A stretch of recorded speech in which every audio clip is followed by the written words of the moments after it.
So, I mean, we're live. Like Jimmy, we're live. Oh, hello, everybody.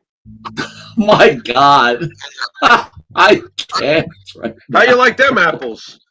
Ladies and gentlemen, welcome Jimmy. to Monte The Pharaoh. And now here's our fearless leader and head of the family, Michael Monte. Michael, how are you tonight? Dude, I'm still trying to gather myself here. All right, I still have to. I'm all over the place. I tried to can't work. We're moving to different streams. So, welcome to Long Island's #1 pro wrestling broadcast. I'm Mike Monte, and on across the universe, straight out of Wahoo Saloon, Mr. Jimmy Pharaoh. Jimmy, welcome back. What is up? What's going on now that we've arrived here? Is everybody from the other chat thing over here now? Are they here? Probably not. Right now, we're talking to a zero. Oh, wait, they're all coming. They're all coming. Come on. I'm sorry, guys. We're running all over the place today. Sorry about that, folks. Wait. So we started the new studio next week. Okay. Tin Mirror, where we shot the Chuck Columba. We worked out a deal. But we said, we didn't want to cancel this week. We were supposed to have Missy Beefcake on, but I asked Missy not to come on because we were having production issues, and I didn't want to make her stay up late in case we couldn't get this thing rolling, right? But we got it rolling, thanks to Bruce. Fair enough. Not too bad. Jimmy, how is your week going, sir? Good. It's going well. I enjoy working in the hobby field and selling all sorts of sports cards and coins and comics and PCB hobby. And wow, I did a cheap pop. How do you like that? It's pretty cool. I enjoy it very much over there. It's like, Mike, as you know, many moons ago, I worked in a comic situation. And it was my favorite job, just out of joy. I'm sure you understand that, right? If you're doing what you love to do for a living, I'm not sure if you really have anything else to complain about. And this is basically what I discovered in my life. So I'm thrilled to be involved in hobby again. The things like comics and cards, sports cards and coins and stuff. I love that stuff. So I'm having fun going to work, and it's a great place to be. It's a great place to work at. There's some great people there. Honestly, Jimmy, I'm just jealous that you're shooting out of Wahoo Saloon. I love that shit. Yeah, I just like the name. Yeah, it's great. I love that. It's great. Yeah, it's fantastic. That. Yeah, it feels Dude, right. You know what I meant? You know what I meant to ask you? We haven't talked about that, but what was your opinion of Wahoo as a wrestler? I mean, obviously we didn't grow up on the guy, right? So we didn't see him a lot. So it's a pretty difficult conversation. You know what's weird, Mike, and I think that this is being 100% accurate. I don't recall you and I ever talking about Wahoo when we were kids. Is that accurate? That would be accurate. In fact, right. I think we would bet a point, Jimmy, to be honest with you, that he was like the enemy, right? Because we were like Chief Jay Strongbow guys, right? And he was like, little do we know, at least this was my deal, is I always thought he was a cheap ripoff of Chief Jay Strongbow because again, but now I know, but back then it was like, he's just copying Chief Jay Strongbow. Get your own, Well, as you remember, and let's be accurate, neither you nor I were fans of Chief Jay Strongbow. He just happened to be a WWF very popular product. Okay, mm-hmm. I don't always look at it as militaristic as you do, and I say that because I think it's accurate. Yeah, it is the enemy. I completely agree. Back in those days, that the NWA was the enemy, just like WCW was, and we beat them both. And good for us for doing that. But I've always been a bit of a nerd when it came to wrestling. You know that. Wahoo McDaniel, I always looked at as he's a badass, and I used to look at the pictures of him in the magazines and go, he's a hell of a lot more beefy than Chief Jay Strongbow. I mean, Chief Jay Strongbow's physique never impressed me, even when I was a kid. I was like you. I was impressed with Ken Patera. I was impressed with Brutski's build. I was impressed with Atlas. Hell, I was impressed with Backlund's build. Morocco with that crazy vein on his shoulder. I was impressed by the same things you were impressed by, but we were also both impressed by guys who didn't necessarily have to be muscle guys like the Samoans. True or false? Absolutely. Big dude. Baron Mikel Cicluna, big dude. You know what I mean? He didn't always have to have that one look. You know, I always looked at Wahoo and was like, God, he's immense. I was always amazed at the size of his thighs. I was like, oh my God, this guy. You know what he was? Almost like a Samoa Joe build. You know, like right. Joe's obviously like that, but I'm just saying though, tree trunk thickness is what I'm getting at. You know, and he was always paired up with the Flairs or the Dusties, or whatever he was doing was always pretty much main event stuff. You know what I'm saying? Like in those days, he was U.S. champion when it meant to the NWA what the Intercontinental title meant to us, right? Right. And he held the belt 5 times. You know, this is a major dude. So no, I never looked at him like, if anything, Chief Jay Strongbow is the true ripoff. He's the Italian guy who played in Indian and was built like a baked potato. The end of the day, it's funny when I listen to some wrestling fans now, they're like, "Why can't you like both products?" Like we loved multiple products when we saw them on TV, but in the end, we had rooting interest in the WWE. Those were our guys. Absolutely, and we took it personally when the rankings would come out in PWI, and it was always Bob was always second fiddle, and we were laughing like, okay, this could sound arrogant, but you know what? We're New Yorkers. All right. There's nothing like the city. There's nothing like Madison Square Garden. There's a reason Wall Street is in New York. It's the business center of the world. And there's a reason why on 9/11 they picked Manhattan. New York is New York. And growing up in New York and watching, in Benny's case, Bruno sell out Madison Square Garden. That's Madison Square Garden, folks. You know what I'm saying? It's Madison Square Garden. You can name a lot of other major arenas, and some of them absolutely great prominence to them, and they're legendary, but this is Madison Square Garden we're talking about. So when those ratings would come out, we would be like, what are you guys looking at? What are you measuring it up against? Your own purist values or the facts? You know what I'm saying? And I know you know what I'm saying. It's funny you bring that up when Apter was on, and we love Apter. Great. He tried to deny the fact that they were squashing WWE talent. Apter was working with the NWA. We called him out on it. Remember? And he's like, "Oh no, we didn't do that bullshit." And they used to try to stomp Backlund I remember one time he denied it. We brought it up. Remember when he had Backlund and I'm like number 7 or something like that? He had like non-champions ahead of him. It was silly at the time. Bob Backlund was such a great wrestler, and I found it ironic that the purists, that were leaning towards the other territories, would not realize that Backlund's exactly what they hold dear: a pure wrestler with a pure amateur background of the highest championship level. And if you mess with him in real life, he would twist you into bookends. He was everything that was right about a professional wrestler. That's all there is to it. And for 5.5 years? To us, it felt like 50, right, Mike?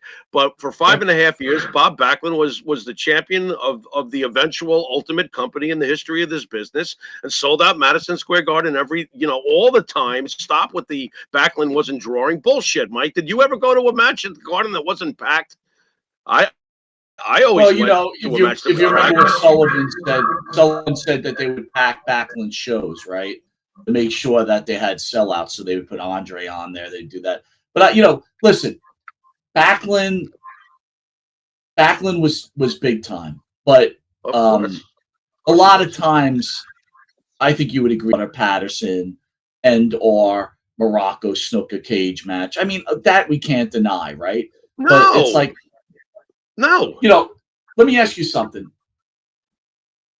What is your most memorable match that Bob Backlund had? And let me ask you this. I'll even go a little further, because we were screwing around while Bruce was trying to get everything going, right? I was quizzing Jimmy on Star Trek. And by the way, anyone out there, I'm telling you right now, Jimmy was 4 for 4. I gave up. I was on the internet cheating, and I was giving Jimmy titles, and he got 4 for 4. So I'll start with this one. Yeah. Give me 10 of Backlund's opponents in Madison Square Garden. Obviously, we didn't get to see a lot of other stuff. But give me 10. Give me 10 of Backlund's opponents. Let's see if you remember his matches. I mean, some are pretty easy. Well, 10 I should remember. be pretty easy for you.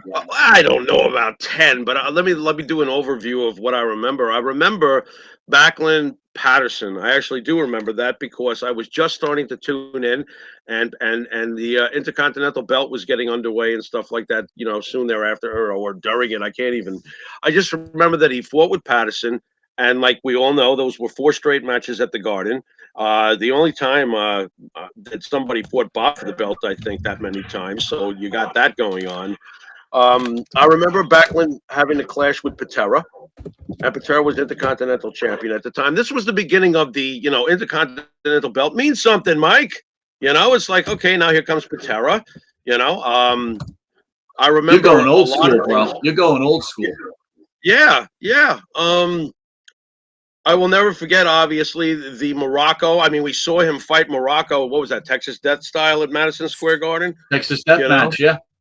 By the way, okay, you brought up the point earlier. What was the sexy match of the night besides the Backlund Morocco Texas Death Match? It was the Battle Royal, right? Yes, What were you? right. Yep. What were you more? Here's a great question. What were you more excited to see that night? The Battle Royal or Morocco Backlund in the Texas Death Match? That's a tricky question. I think both, because if you remember, most of the rest of the card was shits, right? It was like really bad matches, like Mario Mancini against the Stalker. You know what I mean? That type of match. Right, the usual. I'm not saying that was the match, but you know what I mean. Right. It was like all the guys in the Battle Royal was like, Jose Luis Rivera against Johnny Rodz type of thing. You know what I mean? Right. Not that Johnny isn't awesome, but you get where I'm coming from. Right. Good question though. Morocco.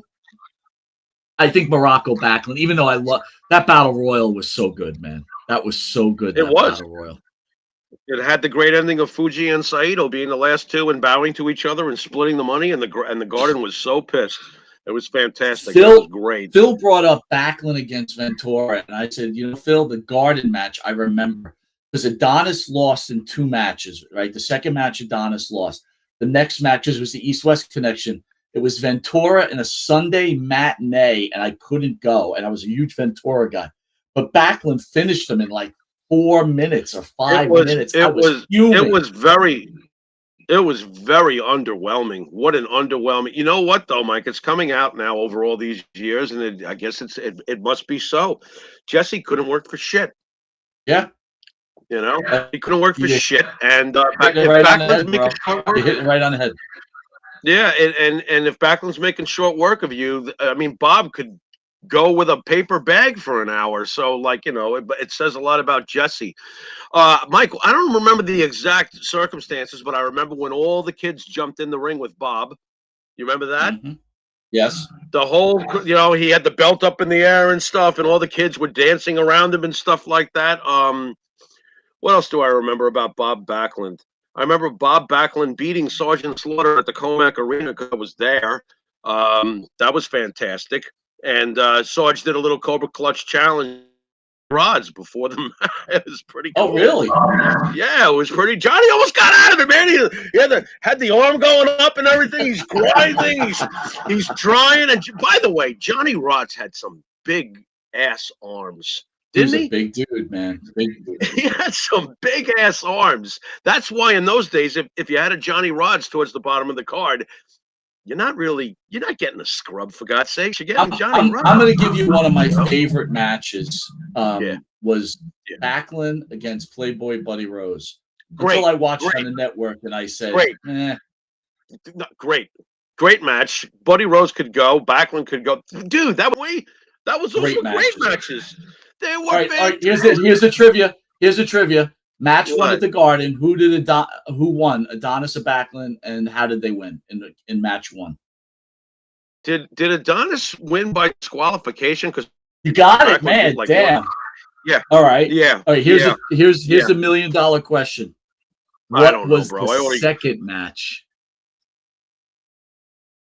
What was that? Was that a special match? Did they have a special kind of? They did. They did. Wow. Oh God, what was the stipulation, bro? Do you remember? I know you know the answer because you're probably looking at it, but do you remember? Well, no, I'm not. I'm not looking at it, and I'm going to risk it because I'm 99.9% sure. I'm going to ask someone in the chat to confirm this. I believe it was a lumberjack match. You know what? Someone can confirm that. I think I'm right. And Joe LeDuc rolls him back in. Oh, Sweet Hansen. Oh, he's rolling him back in. Yeah, something like that. All right, Jimmy, a little news. Yeah. Cowboys quarterback Dak Prescott under investigation for alleged 2017 sexual assault. Dak Prescott is now being investigated for his involvement in alleged sexual assault that took place in Dallas. The Dallas police have confirmed the alleged incident occurred in a parking lot at a strip club, XTC Cabaret, around February 2nd, 2017. It comes days after Prosper, Texas police opened an investigation into the Dallas Cowboys quarterback's claims that he was extorted. Jimmy? Well, we can't scream for due process for one person and not for another one. This is 7 years ago, from what I'm seeing. Why is it only being investigated so thoroughly now? Someone could possibly need money. I'll believe it when it's all played out. In the meantime, I'll Dak Prescott with the same respect I would treat Vince McMahon or anybody else who's been accused of something. Let the due process play out. And I'd like to get it in, since we're talking about him, as a lifetime New York Jet fan. For the Cowboy fans who hate Dak Prescott and he doesn't do this right, he doesn't do that right. All I know is every year you have 11 or 12 wins. And as a Jet fan, I would kill for that kind of quarterback. Anyway, so that's where I'm at with Dak Prescott. I hope it's not true. And do you think Lee Cole's a Cowboys fan? What's up? Do you think Lee Cole's a Cowboy fan? Actually, I don't know if you know this, but his favorite team is the Tennessee Ticklers. Did you ever hear of them? You don't? Do you know who they? You're not aware of them? No, I have never heard of them. They play in a professional toe touch football league. No, but I'm being serious. Like, how come they're not screaming about Dak Prescott? How come you're not making YouTube videos about Dak Prescott? Is it favoritism? That's all I'm saying. I agree with you, due process, but come on. I know I'm such a Vince McMahon mark. Do you really? Oh, shame on you. Do you really expect him to talk about Dak Prescott? The only reason he would do that. I'm not even talking about him, Jimmy. I'm talking about everybody. Right now. Yeah. What was that? I'm talking about anybody. They don't talk about it, right? Everything's Vince McMahon.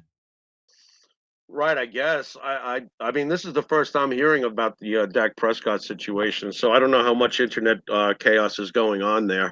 I would tend to think a lot of people don't like Dak Prescott, the quarterback, and that's a lot of really disgruntled Cowboy fans. So if he's going to get attacked, he might just very, very well get attacked by his own friendly fire, if that happens. I kind of have to tend to agree with you, man. How about this? The best woman accused of using a pump glitch to get $27,000 worth of gas. A woman in Lincoln, Nebraska, is facing a felony charge, a theft charge, after allegedly took advantage of a gas pump glitch to get more than $27,000 worth of free fuel. Dawn Thompson, 45, was arrested on March 6th and charged with one count of theft by unlawful taking of $5,000 or more. Now, hold on. This math doesn't make any sense. All right. First of all, if a gas is from a gas pump, and if it's a gas pump, if it's from a gas pump glitch, how did you possibly accumulate 27,000? Them all pull up with their 18-wheelers, and it backed up traffic 17 miles into the next state for you to get. Jimmy, I was thinking the same thing. I was thinking, did she know that there was a glitch in that particular pump and kept going back? I mean, what was the deal there? And the management didn't notice that one of their pumps was so defective that 27,000. None of this makes any sense, dude. I mean, just from a math side of it, I don't get that at all. That makes no sense. They must have been watching AEW wrestling or something instead of manning the pump. I don't know what's going on there. Last night on Dark Side of the Ring was the story of Terry Gordy. What were your thoughts on the great Terry Gordy? Well, first things first. Have you seen it? Because I haven't seen it. What watched it this morning. I listened to it this morning. I wouldn't be fair to watch. I was at work, so I put it on YouTube. It was terrible, but I just pretty much listened to most of it. What did I think? Yeah. I was really starting to get really disappointed in the dark sides. This was pretty good. This wasn't too bad. A lot of stuff I didn't know about the guy, though. I thought I knew a lot about him, and I really didn't. Right. What was the what was the dark side of Terry Gordy? Since what was it that made this? Parts of it was Gordy. He was a big, heavy guy. Worked the Texas area, obviously, with the Von Erichs, right? Right. Part of one of the greatest factions of all time, our fabulous Freebirds. Right. Everybody knew how hot the Von Erichs and the Freebirds were. They spoke about the Freebirds coming up here to New York. And guys, I'm going to tell you, I have a DVD. I was telling Benny this one day. I might have even told this to you, Jimmy. It's a DVD from the drummer who drummed Bad Street USA. Nice. And it has like all these stories with the Freebirds and stuff. But it's like I got to burn it off the DVD. If I do, I'll put it out for members. I'll load it up onto the channel for members to see. It's pretty cool. That's why I've told you that unbelievable story where supposedly Vince McMahon contacted Michael Hayes and said, "Hey, we want you to represent rock and wrestling. We're going to have you take the belt off of Hogan." Interesting. Very interesting. I don't believe it. But anyway, with Gordy, he hires Richard Simmons to lose weight. Trims down. All right. Goes to Japan with Stan Hansen, wrestling with Hansen. I didn't even know that. I thought it was Dr. Death. He did wrestle with Dr. Death, but never knew he was with Hansen. He tore 2 meniscus in his knees and continued to wrestle the entire year. But then he got hooked on painkillers. So on the first round, he OD'd, went to the hospital. He almost died. He recovered. And then I'm only half listening, so people could correct me on this one too. Flying back from Japan with Dr. Death, he ODs on the plane and dies. And somehow they revive him. And they keep him alive. He's coming from Japan. They're keeping him alive on this plane. And they finally land, I think, in Texas or something, and they bring him to the hospital. But his brain is so fried when he finally recovers, he's like a child. Like, you can't. I didn't even know this. And he wrestled. Do you remember when he came to the WWE as the Executioner and he wrestled the Undertaker? No, I don't. And obviously, it was like a here and gone kind of thing. Well, they said he was so fried from that he couldn't really even wrestle anymore. They were doing him favors, and they really wanted it to work out. And then, eventually he somehow he has a blood clot and he has a heart attack at 40 years old. Wow.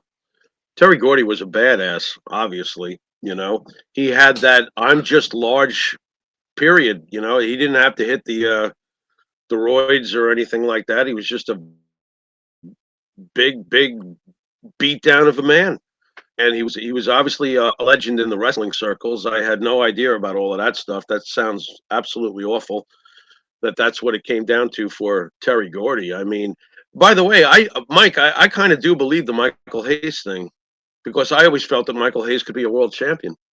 So weird as it may sound, really, yeah, dude, I'm sorry, Michael Hayes in his prime had a great look, was a strutter to the max, man. I mean, the song Strutter might be about a chick from Kiss, that song Strutter, but if anybody was a strutter, it was Michael Hayes. He was like almost like a David Lee Roth. That guy had everything going on there. I don't know about ring technician, obviously, but I could have seen Michael Hayes being a world champion. He certainly had the gift of gab. That's for shit. I can't see it, man. How do you take the belt off of Hogan? That might have been one of the biggest mistakes I've ever heard. If they would have not off Hogan, not off Hogan. I agree with that. But as I'm talking about his time in the NWA, I felt that he could have done that. They did tell the story. They did tell the story that they got Andre the Giant didn't like them because they kept showing up late. I guess Andre the Giant was an agent also. Okay. So he reported to Vince McMahon, and when Vince called them in the office, they were so fucking drunk. Vince was like, "Get out, you're fired." Right. So I don't know. I don't know how you blow an opportunity when you come up here.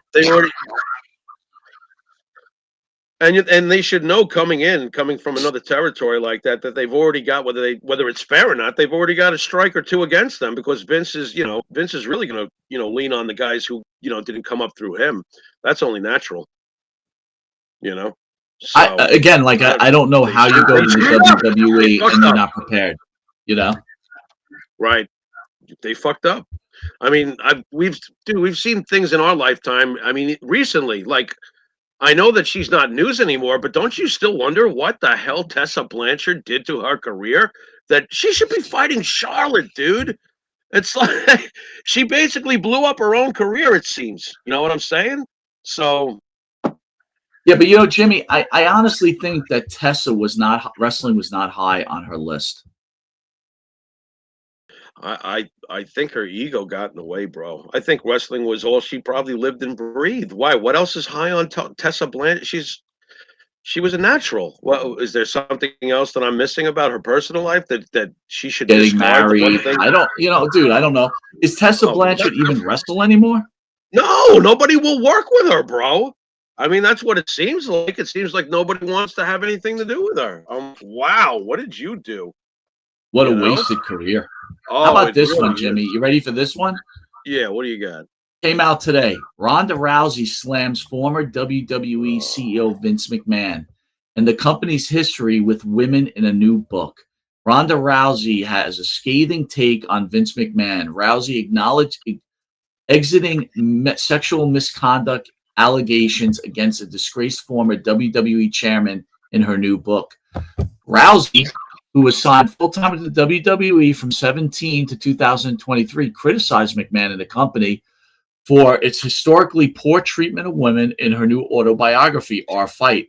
The former UFC champion and multi-time WWE title holder compared McMahon's grip on the WWE to a sinister emperor.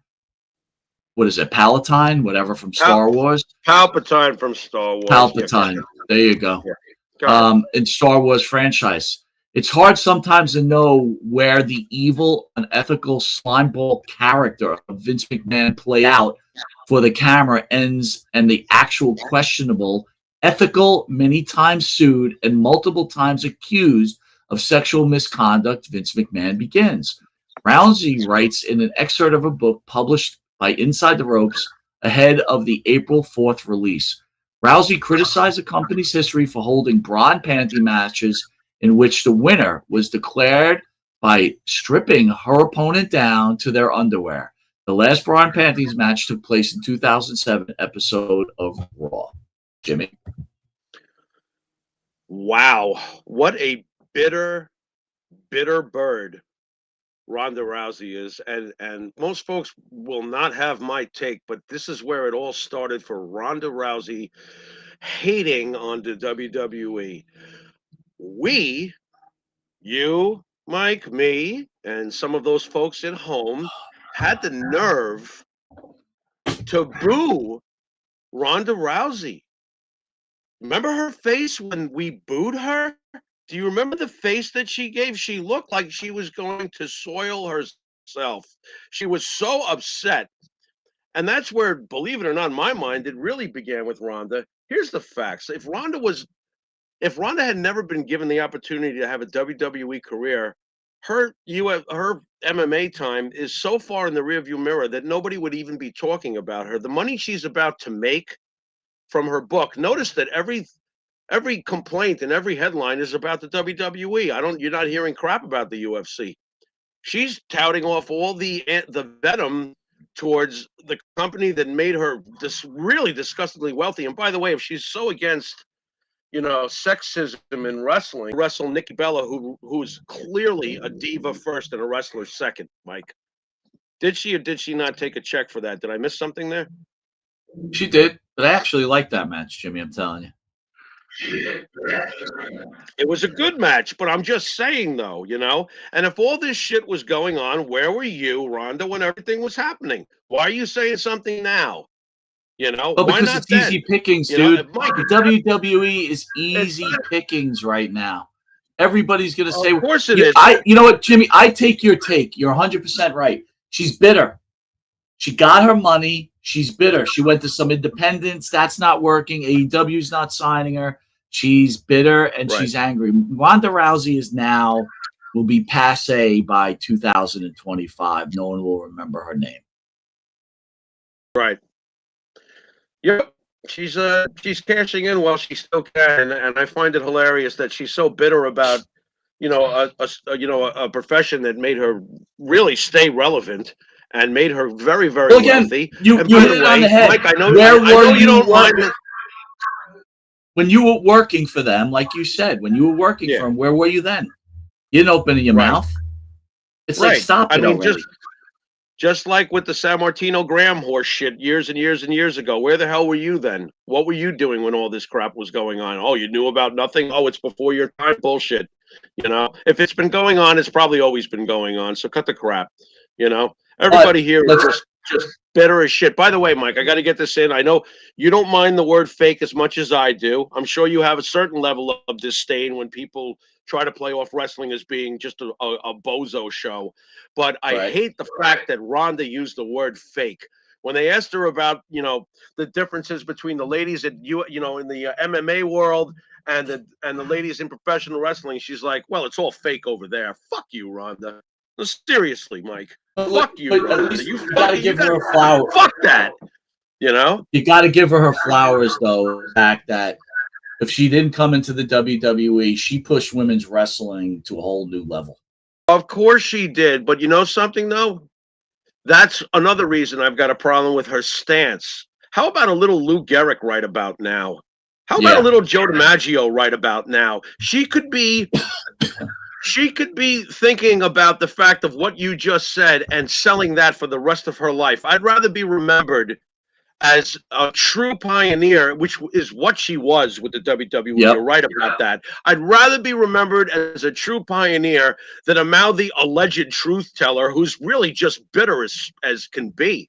I don't think that that's a good look long-term for her. Enjoy your quick cash in with your book. The Vince haters will probably gobble it up like they gobble up their TV dinners from mom and have a great life, because you're going to run out of juice with that. That's not long-term. I've lost for example, Mike, when we do conventions over the years in the future and stuff like that, because the show, you just can't kill this show. Fuck that. Yeah, it can't be killed. But, I don't want to meet Ronda. I don't care. I'll walk right past the table. You understand what I'm getting at? That's where you're hurting yourself long term, because some of us really adore this thing that you called fake and are taking a giant, crap on, and you are taking a crap on wrestling. You think you're not, but you are. You're taking a crap on wrestling. You called everything fake, and tomorrow when people like Bubba Ray hear what we had to say tonight, I hope he remembers that. She called you fake, Bubba. You know what I'm saying, bro? You're all being called fake by Ronda. What? Because she, got the snot kicked out of her by, what was it, Holly Holm or whatever the hell? I bet CM Punk. Very good. Very good comments, Jimmy. Really good comments. I'd like to thank the band that sings the theme song for Monte The Pharaoh. And Jimmy Farrow, along with his partner Bart Griggs, make up the band Wisteria Hall. Wisteria Hall sings such great songs as In My Dreams, This Life, Not Far Behind, Here Comes the Rain. You can find their music on the Wisteria Hall YouTube page, which you do what, Jimmy? After you finish drinking your root beer, you like and subscribe. There you go. And if you didn't know it, you were watching Long Island's #1 pro wrestling broadcast. That's just on the Monte The Pharaoh YouTube page, Monte The Pharaoh Facebook Live page. Hear us on iHeartRadio, Spotify, Anchor, Twitch TV, Monte The Pharaoh page. And if you're lucky enough to live in New York, we're on channel 115 every Tuesday at 9:30 p.m. and Saturday at 11:30 a.m. and channel 20 Tuesdays at 7:30 p.m. We're no longer on that other network because we are now in litigation with them, as they they owe us some substantial amount of money, and I've been holding off about discussing this. But Jimmy and I have been going through this now for a bit, and we've got some lawyers in place, and we're going to start fighting back now. We tried to take the high road on this, but we're going to start fighting back. So we will be sharing this information with our family out there. We're going to take a quick commercial break, and and Joe from What a Day is going to come on. What and a we're going to day! discuss the second half with Joe. Joe wanted to come on as Missy Beefcake was on, but considering we were having some production issues, Missy Beefcake will be on next week. Jimmy, you'll finally get to meet Missy, which will be great. Mike, did you know that Joe went to school with Missy? I did not know that Joe went to school, but when I asked Missy about Joe, she did remember him. Okay. There's a nugget. And she's got, well, we'll save that for next week. But she's got a story she's going to tell. Uh-oh. So stay tuned next week. She's got, Rutro is right. I'm not even going to ask Joe about it here, but I'll tell you what, Joe, if those accusations are real, Joe, you may be in some trouble. You're in Vince McMahon land, buddy. That's all I'm talking about. We'll be back after this commercial break, and Joe from What a Day will join us. Ruby. The Monte and the Pharaoh Show is brought to you by... Because wine is your second favorite 4-letter word. California wine, New York attitude. Good fucking wine. Yeah. Tired of that same old breakfast, lunch, and dinner? Same old tasting scrambled eggs, burger, that dinner steak, ribs, or pork chops? Why not add a little bit of spice or just a touch of heat to make the difference? Change that scrambled egg with a little bit of Johnny Fabulous's John Cena Sr.'s $1 Million Jalapeno Hot Sauce. Great on burgers, steaks, chops, and those barbecued ribs. And Nitro's Garage for all your automotive needs. Call 646-675-2349. That's 646-675-2349. For all your automotive needs, Nitro's Garage. Ask for Jack.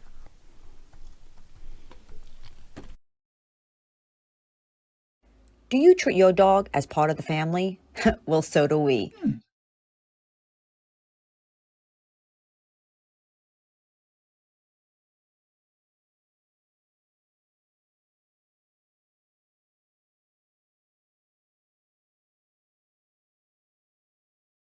No.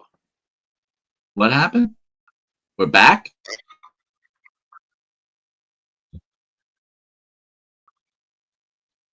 So we're back live as we're talking about. It's fine. That's fine. Right. So let me ask you something, Jimmy. Since I love your Pharaoh Iron Maiden made name, which is, I'm a little jealous. You got special treatment on this show now. You got the Wahoo Saloon, which is fucking awesome. When I come and visit you, I'm hanging out in the Wahoo Saloon. By the way, is Coach? Right. You mentioned Coach. Will Coach be joining Monte the Pharaoh, the great coach from ESPN? Absolutely. I talked to him after I talked to you today, and I we'll work out a day, and he'll come over and hang out in the saloon for an hour with us. Let's see if we can do it next Thursday. That'd be great. If you can pull that off. I will check. So, who made more of a difference in heavy metal, Iron Maiden or Judas Priest? Oh wow! You know what sucks about my answer? It's going to piss off half the people out there, and it's going to make the other half go, "Yeah, that's right." If we're playing the long game, Iron Maiden. If we're playing the long game, because it's over 50 years now that Iron Maiden first formed back in '75, and you've got over the course of the last 50 years, you've got 17 albums, and almost all of them are either amazing to forever. There's a few stinkers in there, but every band's going to have that. Judas Priest is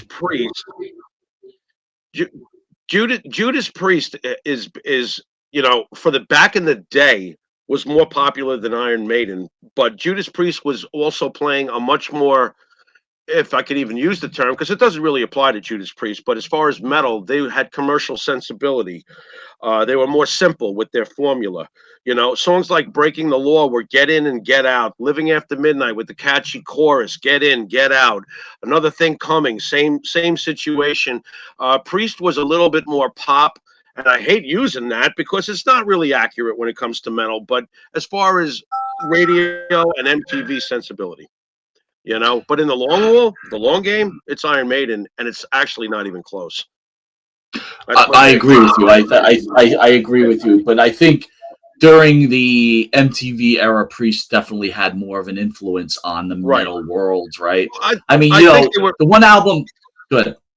I think they were played more, and I think that they sold more, but it is kind of apples and oranges because Maiden was also playing the same venues that Priest was playing, and they were selling out too.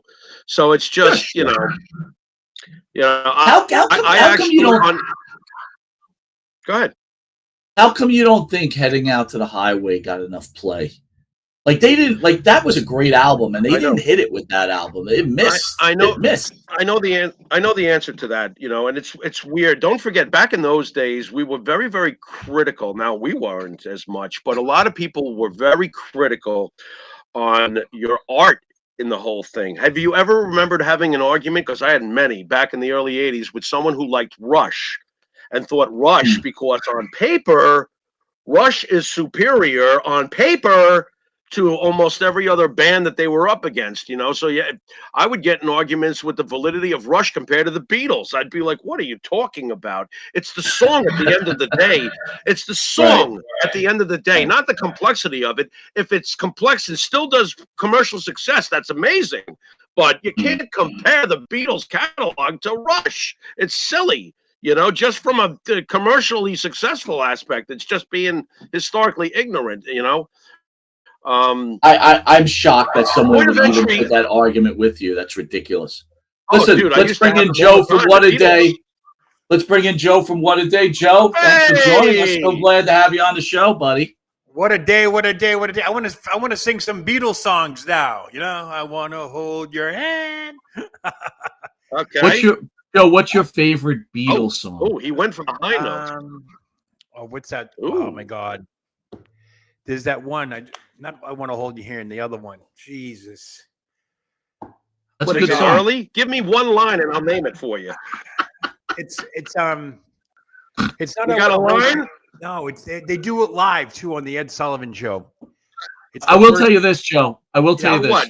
Thank God you're not doing the spot for the Beatles right now. Hold on, let me check. Did I want to hold your hand? All my loving. They did all my loving. I want to hold your hand, and I think she loves you on the Ed Sullivan Show. Oh my God, Help was a good one too. Oh my God, I can't believe this. Well, Mike, my favorite song from the Beatles is "A Day in the Life." Great song. Great song. You guys know that song, right? I read the news today. I have a soft spot in my heart for Something. Something is a great song. Let me see. Hey, do you guys know the song from Led Zeppelin called "The Rain Song"? I saw her standing there. That's the name of it. What was that? I saw her standing there. Right. Yeah. Right. That's great. That's Paul. That's fantastic. That's a good one. Yeah. Yeah. So what's going on here? Where's my high school comrade tonight? She's not here tonight? She heard you were here. Uh-oh.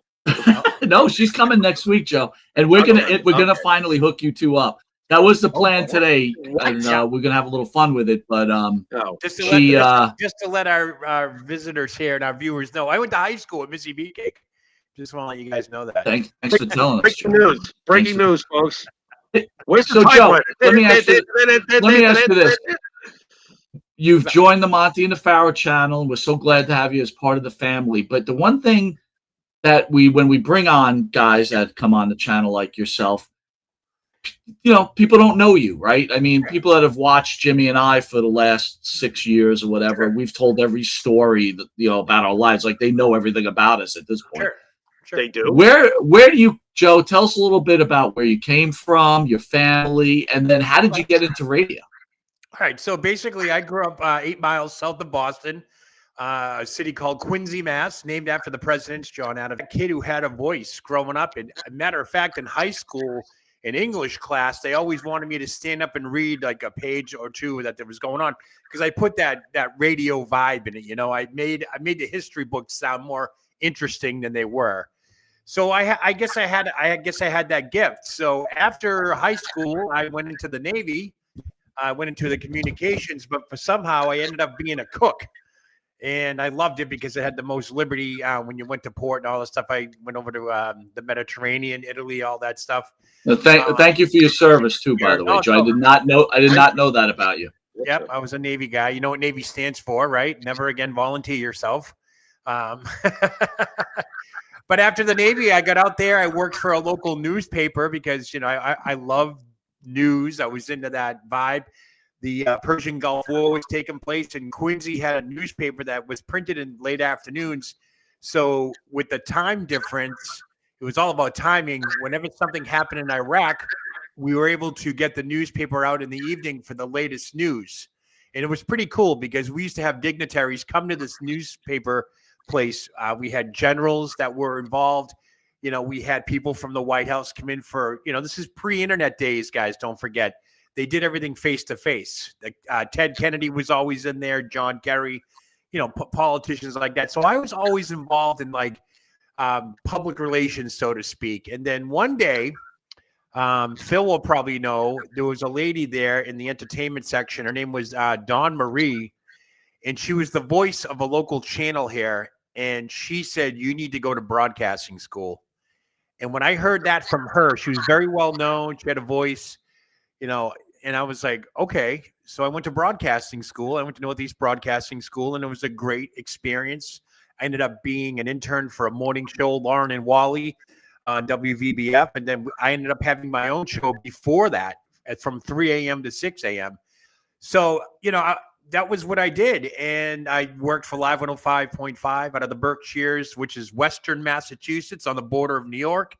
I used to do things with the Albany Arena. I think it was the Pepsi Arena back then, and introduced a lot of acts, Backstreet Boys, people like the NSYNC, those types of things.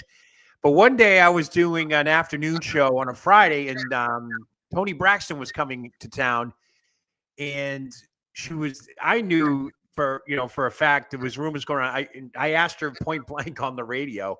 I said, "Are you dating Curtis Martin?" And she said, "Yes." The football player. And that was the first time she publicly said that she was going. Phone lines lit up. The general manager's coming in going, oh my God, I can't believe you asked that question. People Magazine took a quote from me. I was in People Magazine back then. So I've always been involved in it. You know, I kind of got away from it.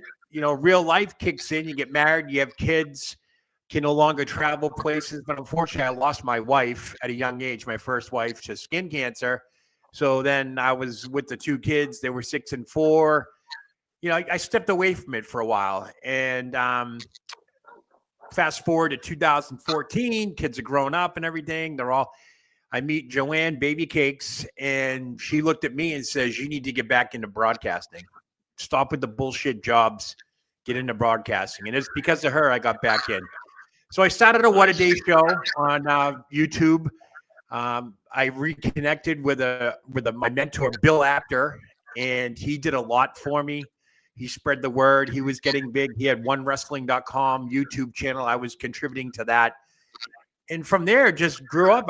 And then when COVID hit, it was very easy to get a wrestler to come on because everybody was home doing nothing. And the age of Zoom calls and Skype and everything else turned into a big thing. And that's how I got my feet wet doing that. My first interview was Cheeto Santana. I had him on a phone, and I put the phone up to the microphone. It was kind of funny. And that was technically my first podcast. And then I said, you know what? I got to do a video one. And then I had Francine on. And then I had, right when she got fired and let go from WWE, I had Maria Kanellis on, who had interesting things to say because she was pregnant. She was with her husband, Mike Bennett, literally had the 24/7 title a week before that. I interviewed her and she got fired. She got let go. So she had a lot to say on that. And I just always been involved with it. And you know, we moved from the Northeast. We lived outside of Boston. we found a huge Victorian home in a beautiful town called Centerville, Iowa. Believe it or not, it was like throwing a dart at a book. So we came down to Centerville. I started promoting Centerville on my show. And then, you know, I was kind of, wrestling was on the side a little bit because it's very competitive. You guys know that. The wrestling sites, wrestling dirt sheets, very competitive. So I started doing the local vibe down here. And then you guys caught on to the show. Benny got caught. I've always been in touch with Benny for a few years now, the player. And he said, let's start a podcast. And we started the baseball podcast, I think November. And from there, Mike, you enjoyed my shows. You enjoyed, you know, the camaraderie. And then Baby Cake said it. She goes, I think you found a good fit. You found a great channel to be on. And you guys came along. You put me on to 30. That worked out great. And then you messaged me, Mike, and said, hey, I think your show needs to be on our channel. And that's what happens. And this is how it works. The path is crazy. The journey is great. You have to enjoy the journey because you don't know where it takes you. We all have lives. We all have different things, different stories, good and bad, tragic, all that stuff. You overcome that. And I do what I love now. I'm on a great YouTube channel. We're getting subscribers every day, new ones. We're putting the word out. It's growing. I think this channel is going to do wonderful things. I think we're going to have a lot of different type of elements, not just wrestling, but we kind of mix it all in, and that's good. I think that's what separates Monte and the Pharaoh channel. You guys are doing more than just wrestling. Yes, it's great. That's the platform that's got you here, and you stick with it. But then when you have a show like What a Day come on during the week, you get a recap show, all that stuff. It just works out. It's a good gel for this day and age to have. And I think that's where Monte and the Pharaoh is going to succeed. There's no doubt about it. And I am very, very grateful and humbled, Mike and Jimmy, to be on this. So, you know, thank you very much for allowing me to be on. It's you guys are letting me do what I love to do. It is hard work. You've seen the behind the stuff, Mike. A lot of graphics, a lot of phone calls. I got the itch now. You know, when I'm reaching out to people, I just had, you know, U.S. Open bowling, PBA bowling. Kyle Troop was on. He is the son of Guppy Troop, who bowled against the Mike Albee and all those guys, Pete Weber. And I remember those guys growing up, crazy outfits and all that. And Kyle Troop texted me right back. He goes, I'll go on your show. And I was like, okay, awesome. And now I talk to him daily. We text a lot. Where are you going this week? You know, he was on the Legacy tournament this past weekend in Phoenix. Bowling is getting popular again, believe it or not. Women's bowling is getting very popular now. Their style has changed. It's almost like wrestling, Mike. They are makeup, legs, all that stuff. They're putting on a great show. I'm kind of into that naked bowling, dude. I like the naked. Nice. What a great story to come across. You know, and when I researched that story, there were other places that do this. I was shocked. It's a thing. It is a thing. And, you know, that got me into the nudist website when you're new to this. And they have the what is going on here? This was on What a Day, Jimmy. I'm telling you, they had it like you gotta stop. You know, what are you doing? They have frequently asked questions like, if you get wait a minute, Joe. What's the catchphrase? Naked bowling. We've gone to the gutter. I mean, what the hell's what's their catchphrase? You gotta get your balls out of the gutter, Jimmy. Come on. This is awful, man. What is that, like 4 holes in the ball? An extra drilling for everyone? You gotta go to the nudist one. It has these questions like for people like us who never heard of it. Oh, what happens? We know nature happens. So if you get an erection, come on, they tell you, you can walk around with it, or you can go in the water and try and get rid of it, put a towel over it. They tell you these things. That's great. They have other ones like eyes up here. We all know we got a vagina and a penis. So, you know, don't be looking at everybody. If you want to do that, just grab a magazine and go home. And they tell you all sorts of crazy stuff. It's funny. It's on my What a Day. Yeah, nude bowling. It's coming up in April, and the news media down there is eating it up. Absolutely eating it up. I friggin' love it, man. Mike, if you knew some of the girls bowling bare feet. Mike, if you go nude bowling, I'm having my eyes removed. Yeah, well, no, you don't. Yeah, you don't want me naked bowling. That's for sure. You got to see some of the pictures. They have no shame, man. Some of these guys are 350 pounds bowling, and it's like, whoa. You know what I was thinking? You know what I was thinking? Real quick. Yeah, Good. Go ahead, Mike. Go ahead. I was going to say, Jimmy, I want to read Phil's question. He has a quick quiz question for you. Do you know what Zeppelin is referring to in the song The Ocean? What is Zeppelin referring to in the song The Ocean? Oh, baby wow. cake. You got to find Did you out. hear that question? Got no time to pack my bags. My foot's outside the door. Yeah, she's a Led Zeppelin. No, I can't say I can't. Does Phil at least have the kindness to supply the answer? I mean, I'm thinking about the lyrics. What's the question again, Mike? What's the question again? What's the meaning What behind is the Led song Zeppelin The Ocean? referring to? What is Led Zeppelin referring to? The ocean is their fan base. The ocean is their fan base. Oh, okay. Very cool. Is that the answer? Very cool. No, I don't know, but we're going to find out.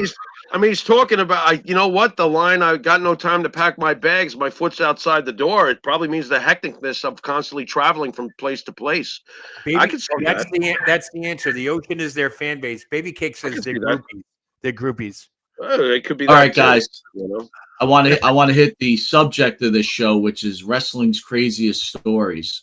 Okay. Well, considering Vince McMahon is engaged with many people and we're having so many issues in wrestling with all these rumors, we thought we'd dig up some of the top 15 rumors, and maybe they're not even rumors. So let's see what you guys think. We'll open up with you, Jimmy, at number 15, and then Joe, you weigh in afterwards. Okay. Rey Mysterio and Jennifer Aniston were in love. Okay. Rey Mysterio and Jennifer from Friends? That Jennifer? Yes, that Jennifer. Huh. Okay, I only have one question. Mask or no mask during intimate moments? You know how I feel about that. Mask always on. Okay, so if she fell in love with Rey with the mask on, possible. Rey with the mask off? Can I see your ID? Can I see your ID, please? You know, I mean, no, serious, no. Number one, I don't buy it. But number two, hey, you never know. We've seen Stranger. Who is that incredible model that's married to Seal? So we've seen some strange things in this world, if you know what I'm saying. Yeah, I'm picking on you, Seal. I'm sorry. I don't think you're that great as a musician either. I really suck. I know. But Joe, any possibility? Joe, any possibility? Any possibility that Aniston and Rey Mysterio were together? I would say yes. I know he appeared on some podcast or radio show. I think we're going back to a long time, like 1997. This happened. There was a National Enquirer story, and of course, back then the Enquirer. All right. Ray did say that he exchanged phone numbers, and he did break kayfabe and showed Jennifer Aniston his face without his mask on backstage at a show. She went to like 3 or 4 shows. There's nothing confirmed about it, but it's a great story. And Ray joked recently on the podcast that he dated Jennifer for a week. So whether that's a storyline or whether that's a rumor, I wonder if that's a hell of a couple there. You know, Brad Pitt and her were dating in that time. So yeah, I wonder. Joe, you think Ray gave her the 619 or what? I think he gave her the 619 and the 421 and all that stuff. And very interesting. I think he gave her the 69. What do you think of that? Yeah, I was gonna say that, but I know it's after 9 where you guys live, right? So we could say shit ass. All right, Joe. Number 14. Randy Orton defecated in Diva's bags. The Apex Predator's reputation backstage was spotty at best, so much so that many people believed a rumor that Orton had taken a number 2 in a Diva's luggage. The Diva in question, Rochelle Lowen, confirmed that Orton had poured self-tanning lotion and baby oil in a bag. That is still a dumb thing for someone to do, but not as bad as what was rumored. Lowen also said it. I wouldn't have put it past him to shit in my bag. Joe? I believe it. I believe that 100%. Randy Orton back then was a little wild, if you recall. He had a lot of backstage shenanigans going on, and that's what they did back then. That was like their what do you call it? They used to do that all the time. They used to, play games and stuff, and I believe it. I believe he defecated in her bag as a joke. I don't think he was serious about it, but he was crazy back then. He even he drank a lot. He was doing stuff. He doesn't do it now, but he was pretty wild. So I wouldn't put it past him. I think Randy Orton, yeah, I think he did a lot of stuff like that. Just like what's his name? Owen Hart used to do a lot of joking around backstage and all that stuff. So I wouldn't put it past him, especially at that era and that time frame. Yeah, I believe it. I would say, yeah, I would. Jimmy? Okay, well, you know what? I believe in being consistent. Mike, who the hell is Rochelle Lowen? Do you know? No idea. No idea. Okay. Let's start with that. Number one. So right away, Bitter Bird. Like, getting back to Ronda too. Bitter Bird comes into my mind right away. I'm going to defend Randy here. Do I think he was capable of it? Yeah, sure. Why not? Maybe. There's always going to be a maybe because we're speculating here. So maybe. But no, this sounds like somebody was really pissed off and just wanted to get a soundbite and a payday for an interview because I never heard of her. So I'm going to go with leave Randy alone unless it really, really happened and you got proof. Shut up.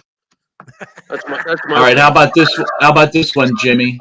Yeah. The Big Show is the son of Andre the Giant. When Paul White joined the WCW in the early 90s, the Giant was first promoted as being the son of the legendary Andre the Giant.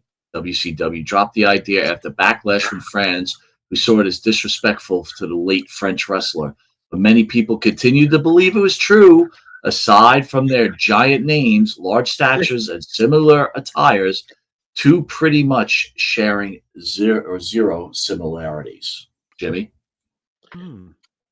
Okay. Here's the funny thing. I don't know how many.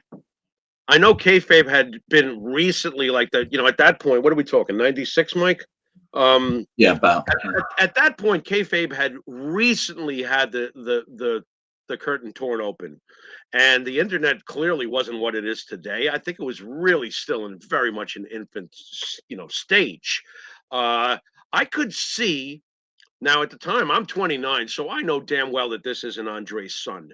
But if I'm 12 years old and I don't really know much about nothing and I don't really look at a computer yet, I don't have a cell phone like the kids do today at 12. I don't have any of that stuff. If I'm just looking at show and that's what they're telling me is to take yourselves back to when you were 12, 10, 9, when watching wrestling with that childlike fantasy, way that we did back in those days, and boy, wasn't that wonderful when you think about it. But I could see some young kids buying into it, but they obviously knew in real life this is really wrong, and it was wrong. Don't sell yourself as Andre's kid. You're not. Andre was never even WCW anything. What are you doing? So that's my take on the whole thing. I could see some young kids being like, yeah, that's Andre's son. Look at him. What about you, Joe? Was it a possibility that he was Andre's kid? I think it's a great storyline. I think it's back then it's believable. Pre like internet, all that stuff. I think the internet was more flooded with just regular stories, and they would throw this out. He was billed as Andre the Giant son. So same disease. They had acromegaly or something like that. I forget how you pronounce it. Close enough. They both had that disease. But the difference is Andre, there was medication back then to stop this, and Andre didn't want to take it. But Big Show has, so it's kind of prolonged his life and so forth. He's living a healthy life now and stuff. And I think Andre, if he took that stuff, may still be around at this point. But Andre was Andre. He did whatever he wanted, whenever he wanted. So, and he could because of his size and his height. But I think it's the big storyline. It's a good storyline. Dude, I think Andre would have been like 80 years old at this point. Remember imagine an old Andre the Giant. Yeah, he died at 42. I wonder if he would shrink though, like when you get older, you shrink. By the way, I got to tell you, I tell this to Jimmy all the time. That Andre the Giant documentary, no matter what, whenever I watch it, I cry every time. It gets me every time. What gets me? That scene in the airport when people are like around him and looking at him like a circus freak, and he's got that face on. He's gonna cry. That gets to me. I hate that. And nobody's around. No friends. Supposedly he traveled a lot with Tim White. Nobody was around him at that time. It might have been in like the late 70s, early 80s, but I get really choked up when I see him walking and they play the music and he's like, everyone just looking at. I think it was in Japan. Everybody was just looking at him like a freak. What gets me? You mentioned Tim White. Yeah. Tim White loved Andre the Giant. Oh yeah, and you could see how upset he was that he wasn't there for Andre on the day he passed. Yeah, it's heart wrenching. Yeah. The way he's like, no man. Forget it. I don't even want to talk about it. I don't even know why you brought it up, Joe. Hey, Mike, you brought it up. I didn't bring it up. I gotta throw this in while it's kind of funny. While we're doing something like that. While we're doing the show, I'm getting a couple of texts from Karen McDaniel inside, and she wanted to let everybody know, first of all, that Rey Mysterio has a very nice face. I was like, okay. And the other thing, fair enough. Yeah. Like, I mean, honestly, what I meant by ID was Ray was so young looking back in those days. He looked like a kid. Did he look like Dominic? He looked like Jesus. He looked like a little kid back in the early mid '90s or whatever time it was back in those days. Oh, and one other thing important, because Karen's a nurse, and she wrote that. And Mike, I don't know if you knew this, but Big Show does not have the medical condition that Andre had. Oh, he doesn't. Really? I thought he does not. And Karen used some I thought they did too. word that I can't even pronounce. Acromegaly or something like that. Acromegaly or something like that. Something like that. But he does not have the same thing that Andre had. So there's multiple reasons. The guy's huge. Well, it's a form of gigantism. It's got to be, but it's not this. It's not the same thing that Andre had. I'm sure there were subdivisions, right, guys, in the medical term for gigantism. So I guess that's the deal. So anyway, thank you, Karen. I feel a little smarter thank you, right Miss now. McDaniel.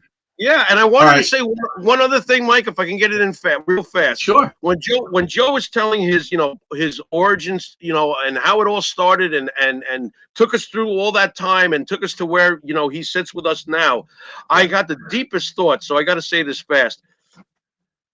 Imagine, how does life work if you don't approach me at the school bus stop that day in 1981? You know what I mean? It's like amazing that all these little things happen that bring people together. That's what I took out of that. So I just wanted to throw that. I always, like Jimmy, you and I have discussed, I always think that if you get somewhere, there's always a beginning, and you always have to respect the beginning. The road we take in life isn't always straight. It may get you to where you're eventually going, but you may go left, right, or whatever. Yeah, you gotta respect what has gotten you there. And I guess Joe, to that point, was when we did the show, we were on another show first, which the host's name was John Sawyer. Okay. And you I don't know how well you know Jimmy, but Jimmy is very opinionated, right? Which is great about Jimmy. Jimmy, I love Jimmy. Jimmy wants what Jimmy wants, and we had a great conversation. We had a conversation on the phone today, Jimmy. We had a good conversation on the phone. We got to know each other and stuff. And I love Jimmy. I love his attitude. I love his enthusiasm. Is infectious. He's great. And just to talk about how you guys met at a bus stop and all that stuff. I lived in the Northeast for 50-something years, and I moved 1,600 miles just to get back on a show that's back up in the Northeast. Right. So, weird. There you go. There you go. And now we're going to be moving back up to the Northeast, so I'm closer to you guys, so I can probably be in studio at times and all that stuff when we get going again. But that's the path. It's a crazy path. Moving 1,600 miles, starting a show, then you guys reach out, and I'm on the show now, and what's the deal? I'm in southern Iowa right now, 10 miles from the Missouri border. And we're talking now, and you guys are up in New York. I know Jimmy's in Florida, but like you said, you guys met at a bus stop. What if you didn't meet at that bus stop? Where would we'd be all today? It's just crazy. Right. Yeah. It is pretty wild. It's the journey. You know what? It's the journey. It's the journey. And if you're lucky enough to live a long enough journey, when you sit back, you find yourself some memories. I'm going to jump a few, Bruce. So if I go ahead, don't let me screw you up. We're going to go to this one. Joe, you'll open up this one. Sure. Lex Luger spoiled the potential title win. Lex Luger's big WWE push in 1993 led to many to believe that he would win the title from Yokozuna at SummerSlam. That didn't happen. But when Luger and Brett tied at the following year's Royal Rumble winner, setting up a 3-man tournament for the title. It seemed like the foregone conclusion Luger would beat Yokozuna. Luger lost the match by disqualification by shoving special referee Mr. Perfect, and the fans began grasping at straws, the rationalization that Luger was not going to win the title. The rumors began. The plan called for Luger to win the title, but those plans were changed after he overheard telling people about it in a bar the night before. Luger has said that and spent the night before and about that. So basically, he opened his mouth at a bar, and they said, "You know what? Since you told people, now you're not going to win it." What do you think of that? I think that's true. I think is it, to get me wrong, the timeline is after that whole situation happened, he showed up. He already had signed a contract or was about to sign a contract with WCW, and I think Vince McMahon got wind of that. But the Lex Express, he was billed. They tried to bill him as the next Hulk Hogan because Hogan had left to go to WCW, and WWE was suffering at the time horrendously with all these circus acts. And, I got hooked on the Lex Express thing. I saw the bus going town to town, filming every week and all that stuff. And then the Intrepid he went on and did, body slam, Yokozuna and all that stuff. It was a big deal, sure. But I just, Lex had his demons kicking in around that time as well. He had a lot of, I think I read somewhere that when he was on the bus, he had a lot of mental issues, doing what he was doing town to town. It was getting to him. And back then, nobody reached out mental health wise. So he started self-medicating and so forth. But I believe it. I think that Vince McMahon got wind of something going down the road that Lex was unhappy, especially if he's at a bar the night before opening his mouth. There you go with the mental health issue. The guy has nobody to talk to. So he goes to the bar and he starts opening his mouth. That's the case in a lot of places now. People don't talk, but they go to the bar, have a couple of drinks, and next thing you know, their life story, this guy inside and out. So I believe it. I think, they tried to build him as the next Hulk Hogan, and as that whole Lex Luger thing carried on, it got kind of monotonous towards the end. And I just think they lost that steamroll and all that stuff. And I think Bruce Pritchard at the time had a lot to do with that as well. Because he knew that Lex wasn't going to be that guy. And, I think at the beginning they thought he was, but maybe they found out something else. So I'd say that they knew. I think the story's true, right down to the core. You mentioned a lot of facts. So I don't think that's a rumor. I think that's true. Definitely. Jimmy? I'll tell you what they found out. They found out that Lex Luger, and I can say this with 100% confidence, was an arrogant asshole. They found out that now, what's even more important, Mike, they're coming off the shadow of another guy who was jacked to the hilt, had no respect for the business, couldn't work very well in the ring, the Ultimate Warrior. He was not going to have another Ultimate Warrior. He wasn't going to have a guy who didn't respect the business, treated everybody around him like they were beneath him, couldn't work for shit, and had a fucking attitude. And that's why Lex Luger never took off. Vince believed in the look, but quickly thereafter realized what person was behind the look, and what he saw was another Ultimate Warrior. And Luger never would have taken off the way the Warrior did. The Warrior was lightning in a bottle, but the Warrior was very similar. No respect for the business. I don't give a fuck what anybody says. This is my deal. I'm great and you're shit. This is how I want the match to go. I can't do more than a few moves. I mean, Hogan's told the story many times that during that classic WrestleMania 6 match that the Warrior wanted to end it. He wanted to end it 8 minutes in, and Hogan said, "Oh, no, brother." Like, this conversation went on between headlocks and rest holds. Hogan grabbed him and said, "You're going to go through the whole thing. You're going to lift me over your head. I'm going to kick out. I'm going to leg drop you. You're going to kick out. We're going to see this to the finish line, brother." The one time that Lex Luger was faced with, the reality of taking a real beating was with Brody. What did he do? He climbed up the cage and he ran out. So I think that Lex Luger, one way or the other, his assholism was coming through, and he was never going to be what Vince wanted him to be the first time he looked at that magnificent body of his. The end.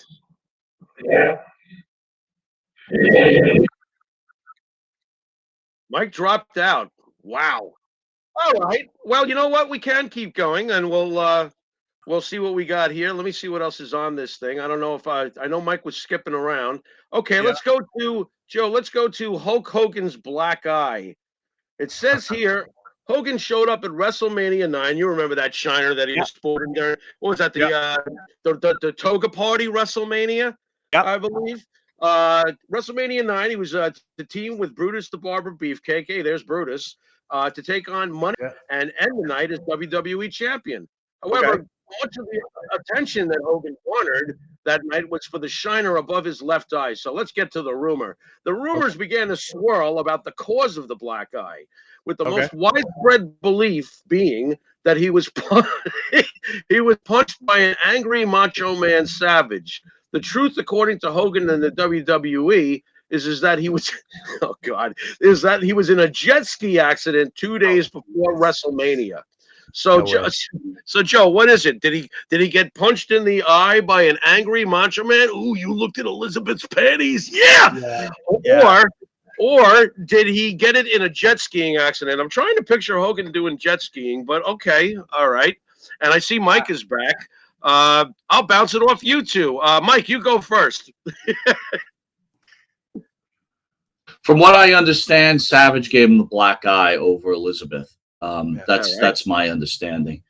Again, I don't know what the real story is. I think the kayfabe story was he was hit during a filming of something, and he got hit in the eye or something. Wait a minute. Wait, was that the Thunderbirds in Paradise time period? No, that was after. But he was filming something, and so they gave him an out on that one for sure. But I heard it was Savage that blacked his eye. Okay. No, they were filming at the time. Really? No, they were not. What year was WrestleMania 9? 91. That was late. That was late because he was one in. That was 94 then, right? If it's WrestleMania 9. It's 1993, I believe, guys. WrestleMania 9. Yeah, so No Holds Barred. I was still in the Army. If you thank you for your service, dude. My guess is he got a black eye. I don't think jet skiing 2 days before a big event. I don't think you're doing the kind of stuff 2 days before a big event because there's a big insurance policy on this.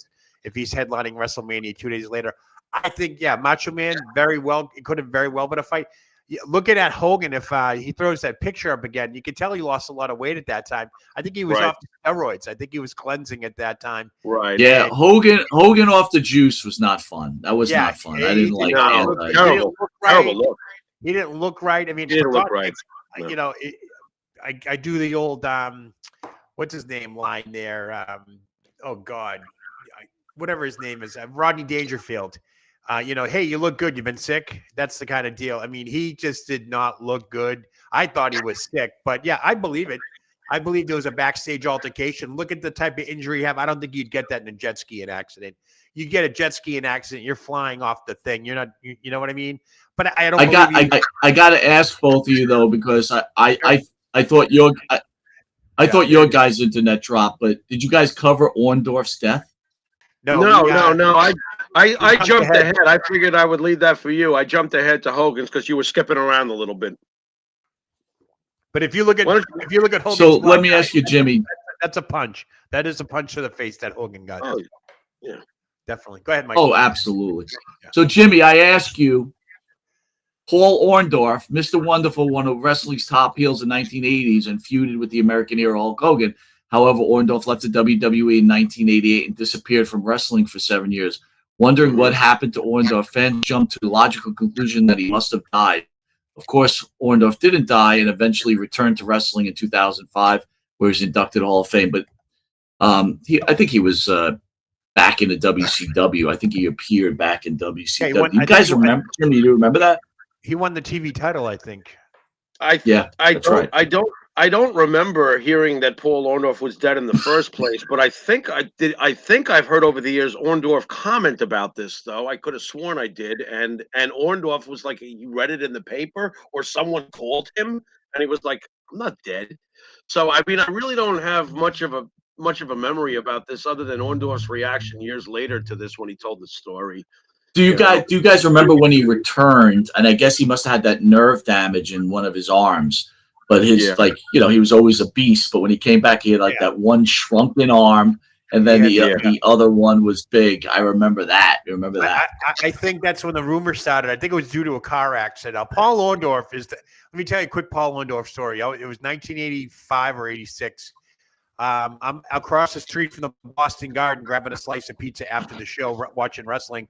Paul Orndorff comes in, sits down, talking about stay in school, do sports, don't go towards the drinking and drugging and all that stuff. Really great mentor type stuff. And this guy was built like a brick shithouse. He was huge. He was great. He was in shape. Years later, Travis Orndorff, his son, got a Facebook page. When he passed away, he put up a tribute. And I told that story to Travis, and Travis told me he did that in every town. He would go to a restaurant or something, see a bunch of kids there, and would sit down with them and talk with them and all that stuff. It was kind of neat. But I think the whole thing with Paul Orndorff dying was a rumor based on the car accident he had that he suffered the nerve damage, and that's what happened. He had a car accident, and then he got out of wrestling, and then he owned a bowling alley. I don't know if you guys knew that. He had a bowling alley in Tampa, I do believe. And that's when they were like, oh, Orndorff's dead. And I think that's where he got the call, was at the bowling alley. I remember reading this. And no, I'm not dead, he said. And, then he made his return and all that stuff. But he stepped away from the business for a while. The car accident didn't help, obviously. But he stepped away. But he kept in shape. He couldn't work out for a while. I remember seeing pictures online posted there that he couldn't work out. He was getting depressed and so forth. But Paul Orndorff was just a phenomenal wrestler. He had the technical ability. He had that baby, his first appearance at the Garden really was, they were calling him Paula Orndorff. This place was packed. It was a 20-man battle royal, and he did the long entrance coming in and all that stuff. And as soon as he got in the ring, Sergeant Slaughter threw him over the top rope. He was literally out there for a minute. And I'll tell you what. That was his debut. It was like, what the hell? So I'll tell you what. I can't think. And help me out if you can name anybody. I can't think of a guy who was more impactful and more of a big-time star and an absolute first ballot legend who's being slowly forgotten about than Paul Orndorff. I don't think that he gets the due that he gets, that he should get. And I feel like for a guy who, Mike, is he or is he not one of the pillars of the first WrestleMania? He is. He's on the man cave wall right behind. But when you think about it, he's fading, and it's like you don't hear people talk about Paul Orndorff very often. I'm trying to think of who else could be in this category. Hacksaw Butch Reed, not as much as who it clearly had the stuff. NWA World Champion. Tommy never. He liked wrestling in the Atlanta area. Down south, he liked it there. Period. Did not want the schedule. He said so. Barry Windham.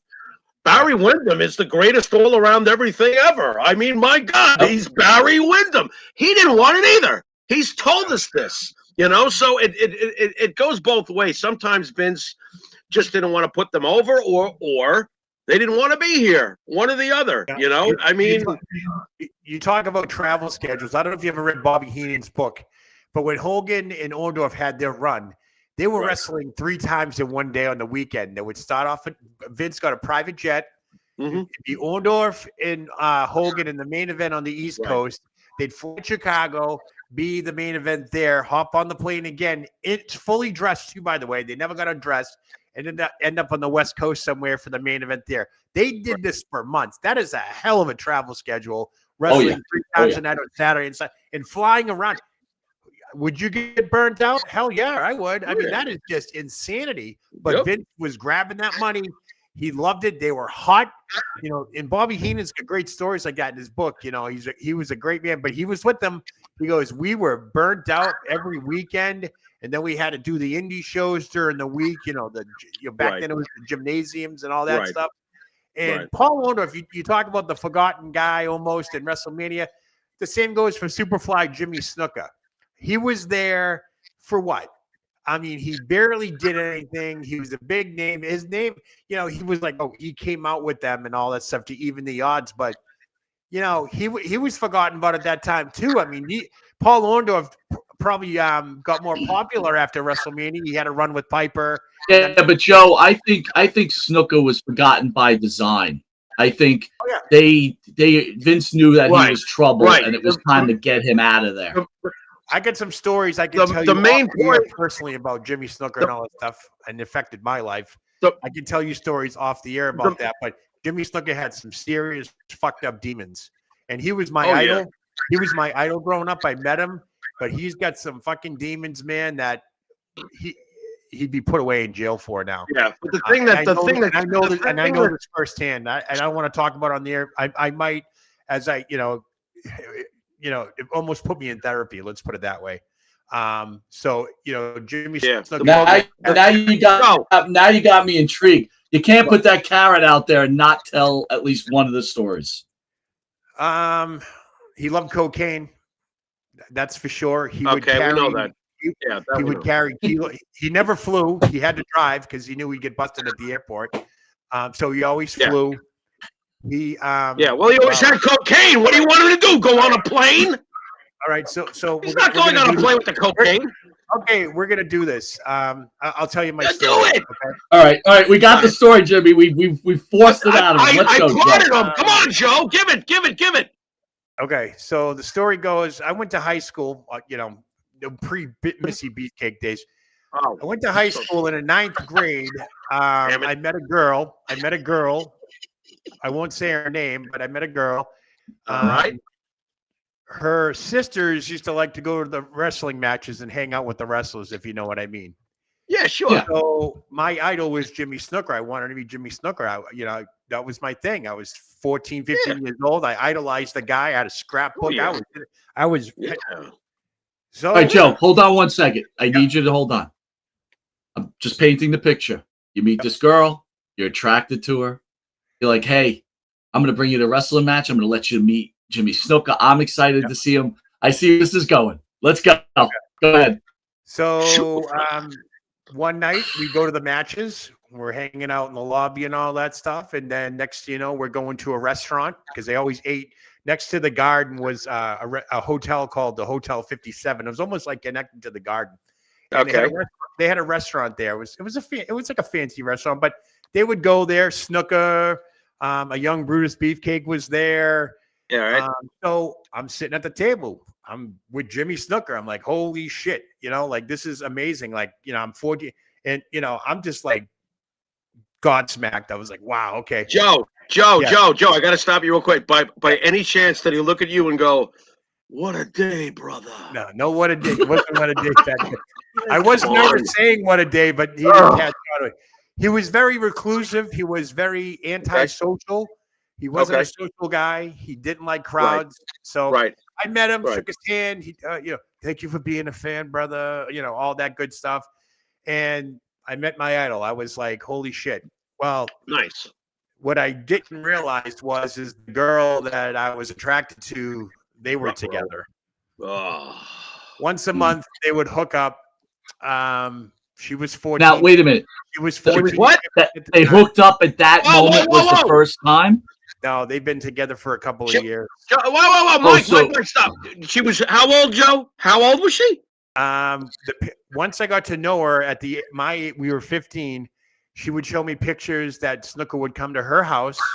She lived in Dorchester, Mass, which is a suburb of Boston.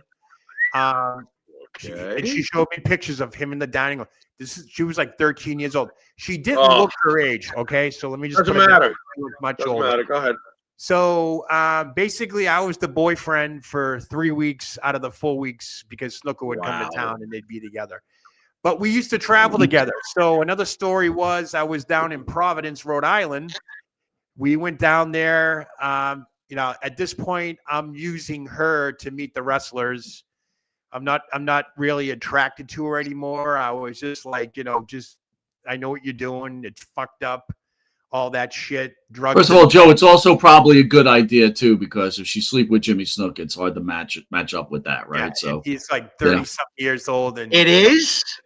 So the hell are you talking about? Anyway, go ahead. So we go to Providence. She's waiting for him.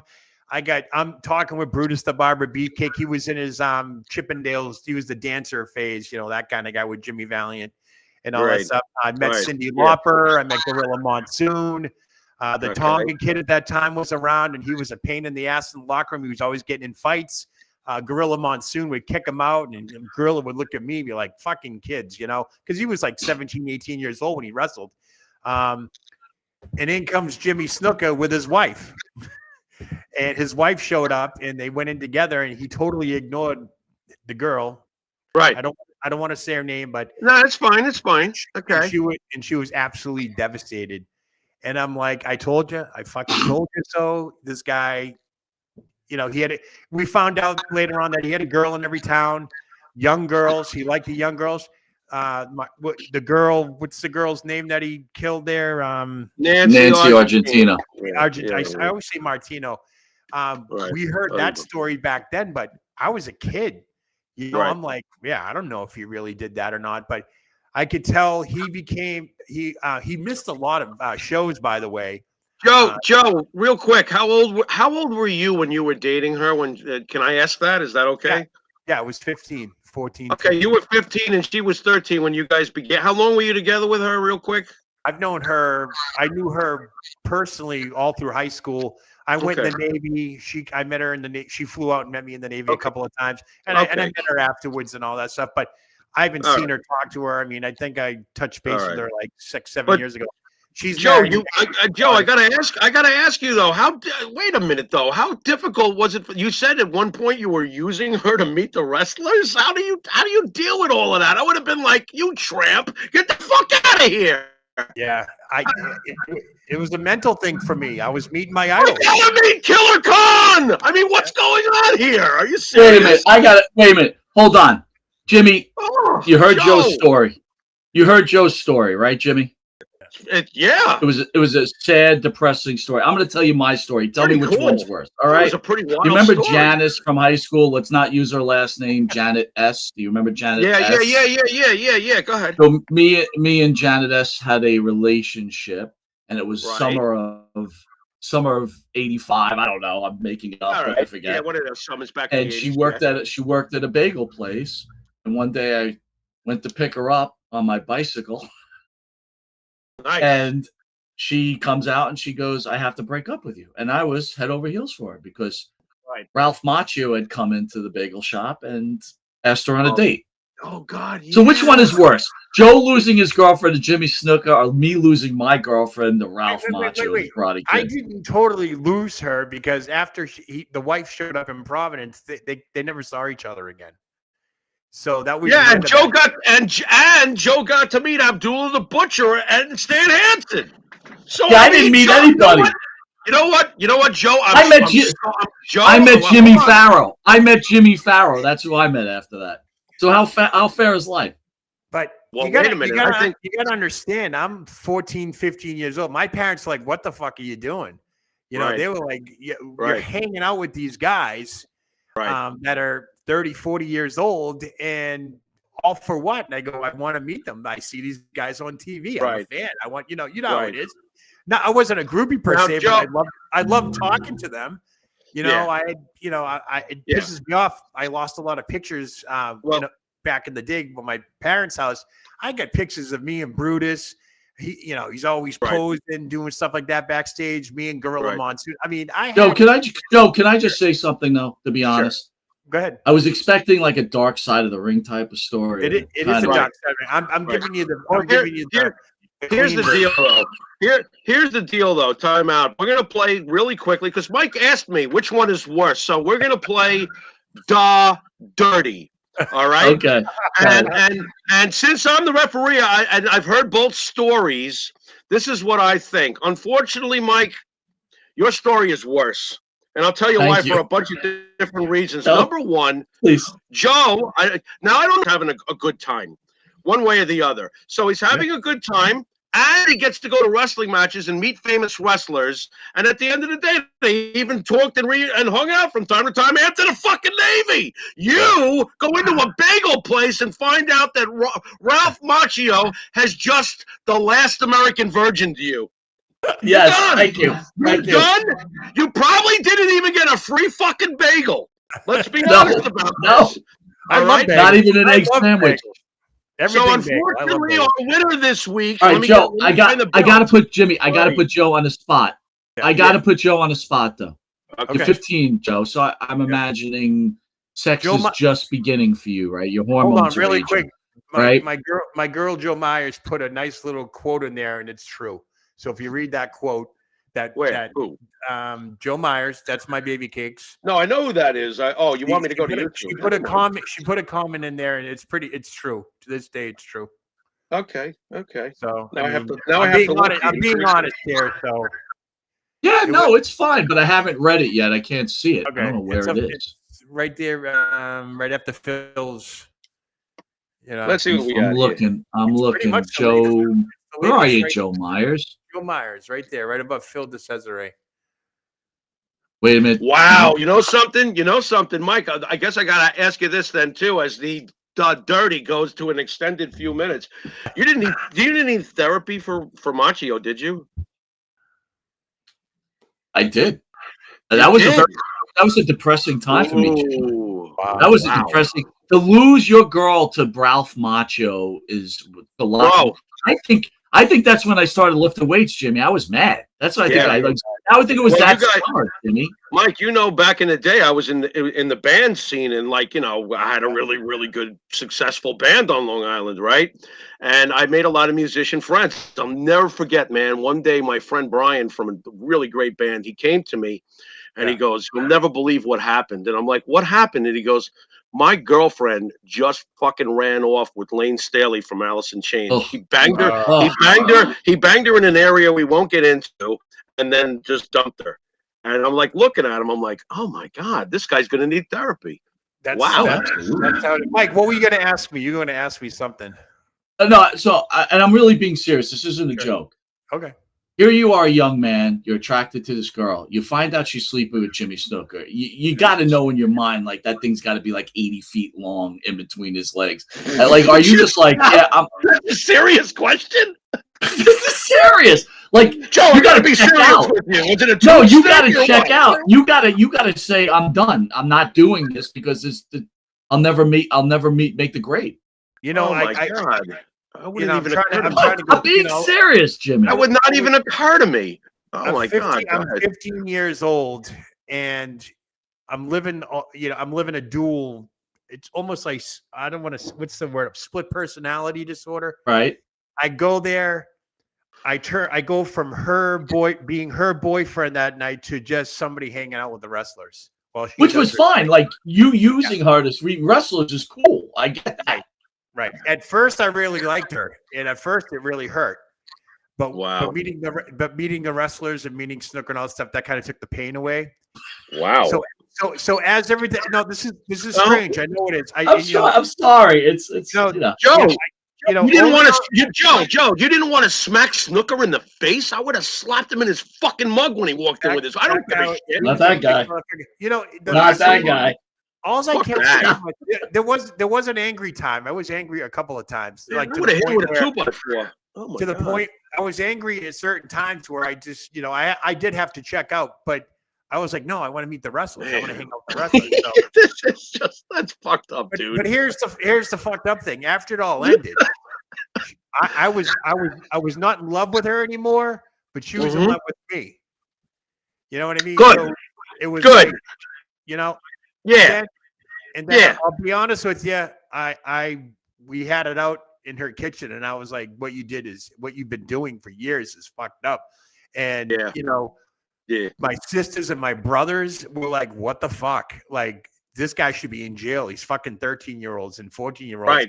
And he's like 30 or 40 years old. This is the first time I'm talking about this. So leave it to Monte and the Pharaoh show to talk about this. And sorry about it, baby. Sorry about that.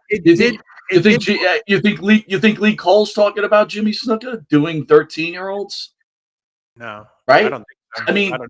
This is yeah. You know what? This is why Jimmy Snuka wasn't a good guy, and this is why a company couldn't put the rap company name around. The drugs, man. I've never seen cocaine, that amount of cocaine. He had a suitcase full of this shit wherever he went. Right.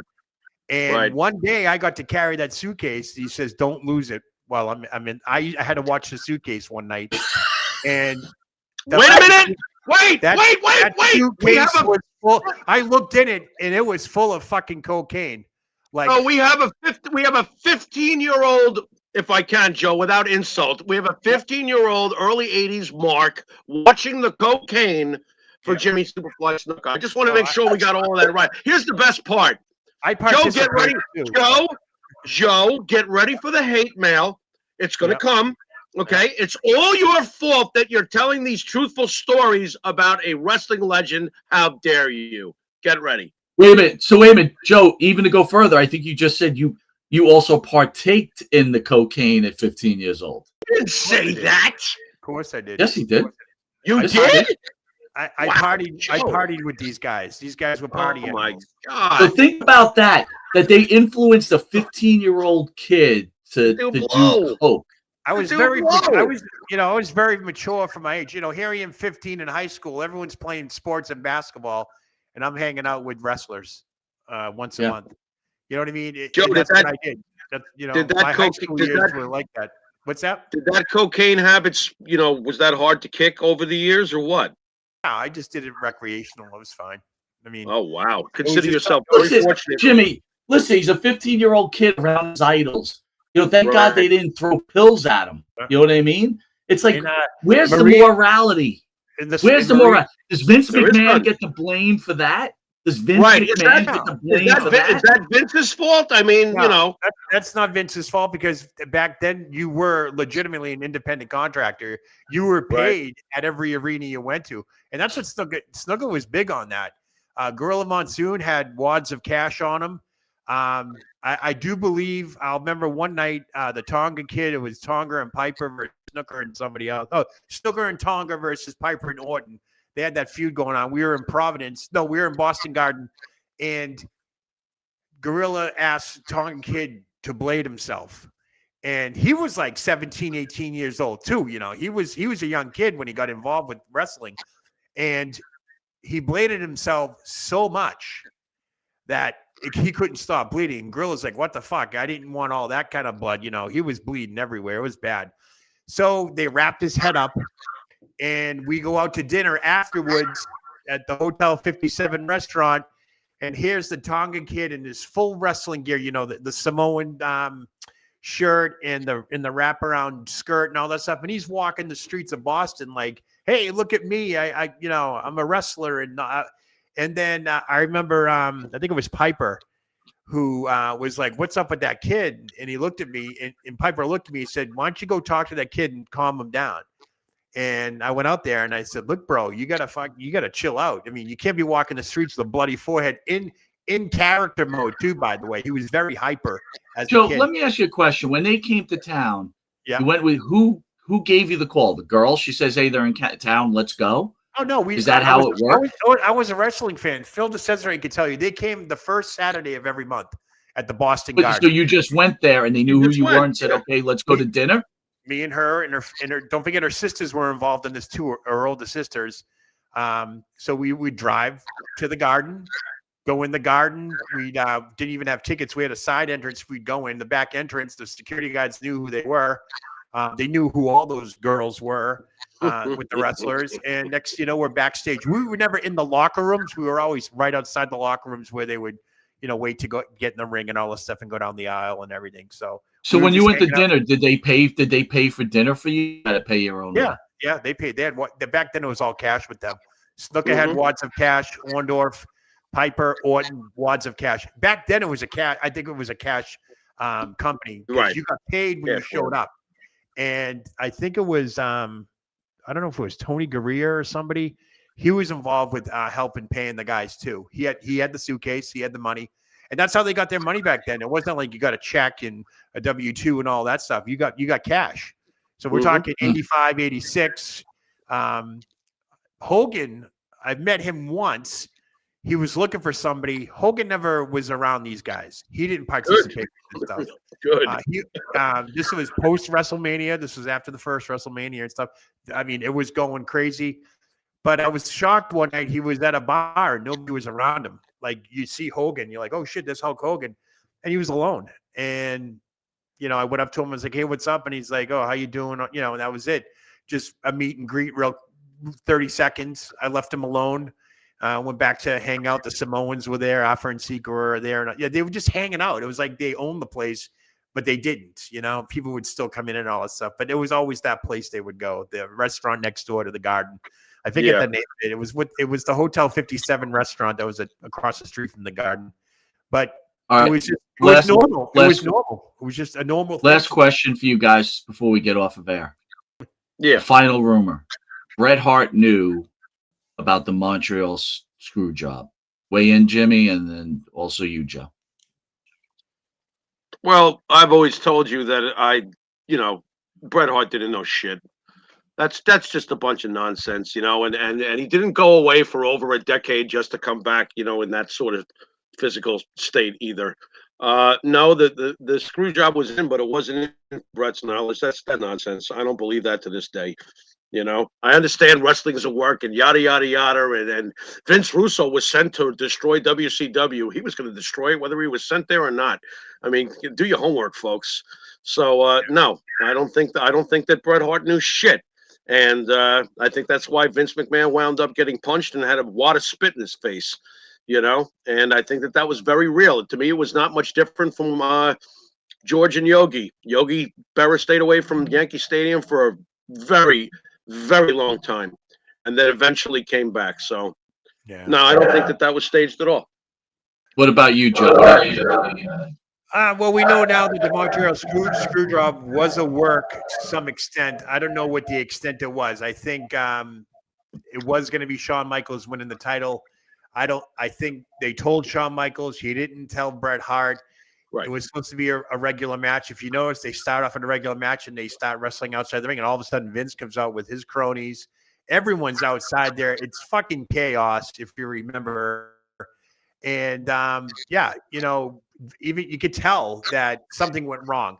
Did Shawn Michaels know? Yeah, he's come clean with that. But when you look at the videos in the dressing room, someone had a camera on the table or whatever, and they're talking, and Bret Hart looks at Shawn Michaels, goes, "Did you know about this? Did you know about it?" Like, okay, why is the camera there? Why are they the camera going on? Joe, the camera is there because I believe that Vince McMahon thought the whole thing out. Vince McMahon is truly a twisted genius. Okay, I think Vince was like, "Run the camera. This is going to be great." Well, Vince loves the media, whether it's positive or negative. So the PR, he's going to get it out there. I think what happened was that, I don't think it played out the way it was supposed to play out. Mm-hmm. There might have been some animosity with Vince and Bret. I honestly believe Vince is a very smart wrestling man. He knew what was on the table. He knew that Bret was going to the WCW. He did not want a repeat of him taking the title and dropping it in the trash like Medusa did. Right. That was 3 years prior. Right. A lot of people thought that screw job was similar to what was going to happen with Medusa. So fast forward, I think to the extent that people that knew about it, I think it just went too far. Yep. And would Vince McMahon want, if he knew about everything, would he really want Bret Hart, who's about to leave the company and go to his competitor, who's giving him a hell of a fight at that time? Okay. Sure. Would he really want Bret Hart to stand in the ring and write WCW in the air? No.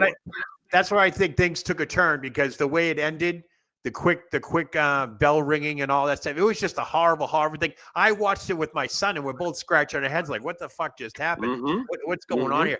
I think there was some intent. I think it got out of hand.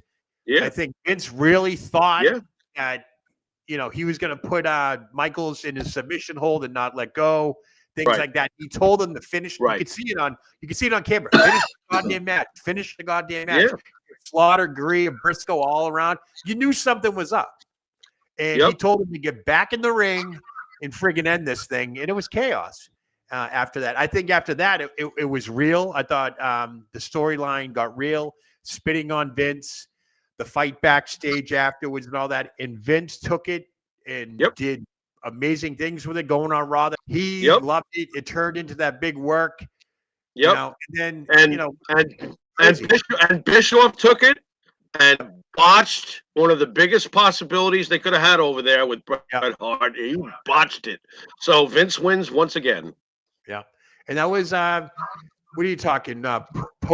Post Attitude Era, because pre-Attitude Era. Right before it's really going to get Vince going. said, you know what? I'm taking this company to a different level now. And they don't want the Canadian good guy and all that stuff. Because Bret Hart was he wasn't going to be the type of guy that Vince wanted for the Attitude Era. He didn't want him to Well, keep in mind too that WCW was winning the war at the time because of what? Because of their edginess. Okay, the Screwjob showed which company could truly be edgy, and it was Vince's company. I think that was the prelude to the Attitude Era. There's no doubt about it. Because things after that got friggin' crazy. Well, you got to remember that was the start of the creation of the greatest heel that pro wrestling ever saw in its life, Vince McMahon. Right.